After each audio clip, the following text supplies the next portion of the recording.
Good morning everyone. कैसे हो आप सब?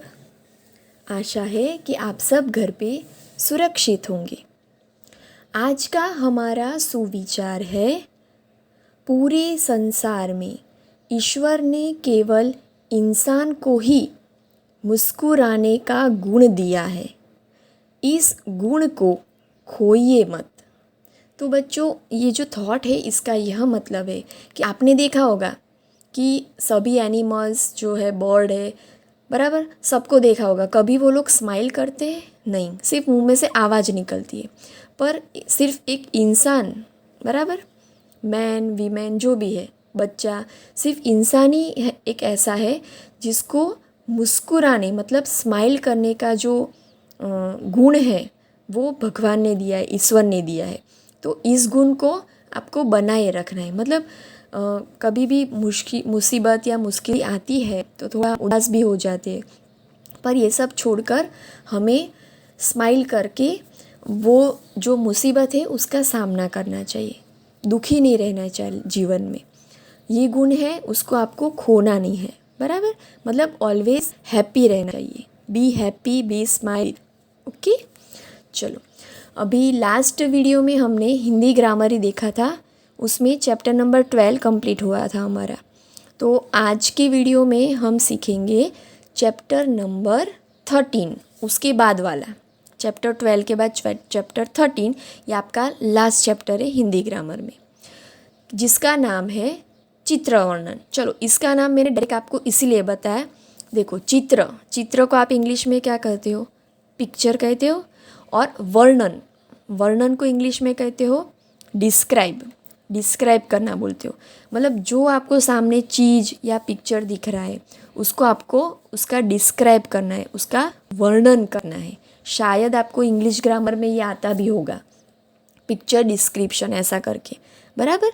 तो हिंदी में हम कहेंगे उसको चित्र वर्णन। तो आपकी जो टेक्स्ट बुक है उसमें दिया है चैप्टर नंबर 13, हेडिंग है चित्र वर्णन।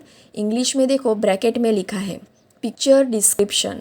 मतलब आपके सामने जो भी पिक्चर दिया है उसको आपको डिस्क्राइब करना है, उसके बारे में आपको लिखना है। देखो, किसी चित्र को देखकर उसके बारे में लिखना ही चित्र वर्णन कहलाता है। क्लियर बच्चों? चित्रण का मतलब समझ में आया? कोई भी पिक्चर हो, स्कूल का हो, वर्ग का हो, बाजार का हो, आम का हो, गाय का हो, कोई भी चित्र आपको दिया है तो उसको आपको देखना और उसके बारे में लिखना, उसको हम कहते हैं चित्र वर्णन। क्लियर? चलो, यहाँ पे आपको एक बड़ा चित्र दिया है, ये क्लासरूम का, वर्ग का है, कक्षा का चित्र है। तो इसमें आपको जो जो दिखता है, जो जो क्रिया हो रही है वो आप अपने ही शब्दों में वाक्य बनाकर लिख सकते हो। ज़रूरी नहीं है कि मैम ने जो सेंटेंस सिखाया लिखाया वो ही आप एग्ज़ाम में लिखो। आपको पिक्चर देख के उसके बारे में लिखना है, खुद का भी आप लिख सकते हो, ऐड कर सकते हो, बराबर। चलो, हम इसको डिस्क्राइब करते हैं। चलो, पहली लाइन क्या लिखे यहाँ पे? यह चित्र एक कक्षा का है। देखो, सबसे पहले जैसे ही चित्र पे आपकी नज़र पड़ी तो आपको पता चल गया कि ये चित्र किसका दिया आपको। उसके बारे में क्या लिखोगे आप? कक्षा का, मतलब कि क्लासरूम का है। छोटी छोटी लाइन भी आप लिख सकते हो, यहाँ पे दी है ना वैसी। कक्षा में हिंदी पढ़ाई जा रही है। देखो, ब्लैक बोर्ड पे लिखा है ना हिंदी, तो क्लासरूम में कौन सा सब्जेक्ट पढ़ रहे बच्चे? हिंदी, बराबर। अध्यापक जी छा सॉरी अध्यापक जी छात्रों को हिंदी पढ़ा रहे हैं। देखो, अध्यापक मतलब टीचर, तो अध्यापक जी छात्रों को, छात्र यानी स्टूडेंट्स, विद्यार्थी, उनको कौन सा सब्जेक्ट पढ़ा रहे हैं? हिंदी। तो आप यहाँ ऐसे भी लिख सकते हो, अगर अध्यापक शब्द को नहीं आता है तो शिक्षक भी लिख सकते हो। शिक्षक विद्यार्थी को हिंदी पढ़ा रहे हैं, ऐसा भी लिख सकते हो। मतलब इसमें ज़रूरी नहीं कि आपको मैम ने जो सिखाया वो लिखो। आपको अध्यापक का दूसरा शब्द शिक्षक पता है तो आप शिक्षक यूज़ कर सकते हो। पर हाँ, एक बात याद रखनी, जो सेंटेंस आप लिखो उसमें जो शब्द लिख रहे हो उसकी मात्रा सही होनी चाहिए, बराबर। स्पेलिंग रॉन्ग नहीं होनी चाहिए। और दूसरी बात, उसका कुछ मीनिंग निकलता होना चाहिए, फिर आप कुछ भी लिखोगे, पढ़ाई हिंदी जा रही है, ऐसा कुछ लिखोगे तो उसका मीनिंग नहीं निकलेगा, वो सेंटेंस आपका रॉन्ग हो जाएगा। मतलब सेंटेंस पढ़ते ही क्या हो रहा है समझ में आना चाहिए। क्लियर? ऐसे बना के लिखना है आपको। जैसे आप निबंध अपने शब्दों में लिखते हो ना देखकर, वैसे आप ये लिख सकते हो चित्र वर्णन। बराबर। नेक्स्ट, कक्षा में छात्र व छात्राएं पढ़ रही है। कक्षा यानी वर्गखंड में, क्लासरूम में। छात्र व छात्राएं मतलब देखो लड़का भी है और लड़की भी है, इसलिए अगर लड़की है तो छात्राएं और लड़के हैं तो छात्र, इसलिए ऐसा लिखा है। बराबर। आप इसकी जगह बच्चे भी लिख सकते हो, कक्षा में बच्चे पढ़ रहे हैं, मतलब इजी लैंग्वेज में लिखोगे तो भी चलेगा।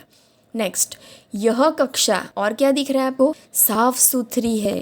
कक्षा कैसी दिख रही है आपको? क्लासरूम क्लीन दिख रहा है, इसलिए लिखा है साफ सुथरी है। और क्या लिख सकते हो? ऐसा लिख सकते हो, देखो यहाँ पे 5 ही लाइन दी है पर ये मैं ऐड कर रही हूँ, अगर आपको लिखनी है तो भी लिख सकते हो कि कक्षा में दीवार पर गांधी जी की चित्र या तो फिर गांधी जी का फोटो या तो फिर गांधी जी की तस्वीर। देखो 3 शब्द मिल गए, चित्र भी लिख सकते हो, तस्वीर भी लिख सकते हो, फोटो भी लिख सकते हो। बराबर। फोटो लगी हुई है, ऐसा लिख सकते हो। फिर कक्षा में खिड़की में से बाहर पेड़ दिख रहे हैं। ऐसे जो भी आपको चित्र में दिख रहा है ना वो सेंटेंस आप ऐड कर सकते हो। क्लियर? चित्र के बाहर का नहीं होना चाहिए। समझ में आ गया? ओके। तो यहाँ पे ये आपको जो दिया है वो मैंने समझा दिया। अभी मुझे लग रहा है, आशा है कि सबको समझ में आ गया। बराबर। चित्र वर्णन का मतलब। चलो नेक्स्ट, पीछे आपको अभ्यास दिया है। अभ्यास में एक बड़ा सा पिक्चर दिया है, चित्र दो देखो और उसका वर्णन करो। क्या क्या दिख रहा है उसके बारे में आपको लिखना है। देखो चित्र देखते ही आपके दिमाग में क्लिक हुआ होगा कि ये किसका चित्र है। देखो सामने लिखा हुआ है ब्लैक कलर से, चिड़ियाघर। देखने से आपको पता चल जाएगा कि पार्क का चित्र है, वर्गखंड का मतलब क्लास का चित्र है, चिड़ियाघर का है। बराबर। घर का भी चित्र हो सकता है। बराबर। कुछ भी हो सकता है। तो उसमें आपको जो जो दिख रहा है, जो जो सब कर रहे हैं उसके बारे में आपको सेंटेंस बनाकर लिखना है। चलो, तो इसमें चिड़ियाघर है तो मैंने आंसर लिखे, हम रीड करते हैं।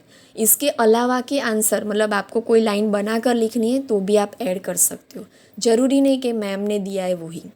चलो पहला मैंने लिखा है, यह चित्र चिड़ियाघर का है। सबसे पहले तो चित्र के बारे में आपको बता देना है कि किसका चित्र है? चिड़ियाघर। चिड़ियाघर यानी जू।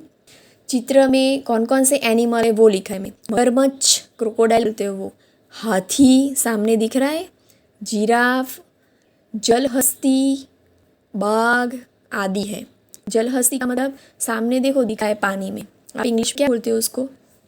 हिप्पोपोटेमस बोलते हो, है ना? पानी के अंदर दिख रहा है, उसको हिंदी में जलहस्ती बोलते हैं। और बाघ, बाघ तो पता ही आपको। देखो बाघ है पर वो छोटा है, मतलब शायद पिक्चर ड्रॉ ऐसा किया है या उसका बच्चा भी हो सकता है, इसलिए बाघ लिखा है। एक लड़का मगरमच्छ की फ़ोटो खींच रहा है। देखो उसके हाथ में कैमरा भी है, तो आप ऐसा भी लिख सकते हो, एक लड़का कैमरे से मगरमच्छ की फ़ोटो खींच रहा है। बच्चे जानवरों को देखकर बहुत खुश है, हैप्पी है ना, स्माइल कर रहे हैं। देखो बराबर।